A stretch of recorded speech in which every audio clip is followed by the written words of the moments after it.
On today's episode of Cairo is Sleep and I Can Actually Get Some Work Done, today I am making homemade cough syrup using honey, onions, orange peels, cinnamon, star anise, clove, and ground ginger. I'm going to fill the jar with honey. 10 ounces is what I'm going to do this time.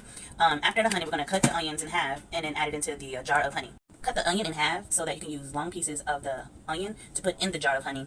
That way you will avoid giving the kiddos chunks of onion because they will then not take the medication. Now you're going to add the ginger. I use ground ginger this time, but next time I will use whole ginger. Onto the cloves, we're going to add some cloves in there to help with the throat problems that numbs you up a little bit. And then we're going to then put in the orange peels. After the orange peels, we're going to add in the 3 star anise pieces and then the cinnamon. Mix everything up and then you will have your cough syrup. You're going to let this sit for 24 hours in a dark room and use about a teaspoon for serving. Don't serve to children under 1 using agave instead. Honey is not recommended for children over 1. Thanks for watching.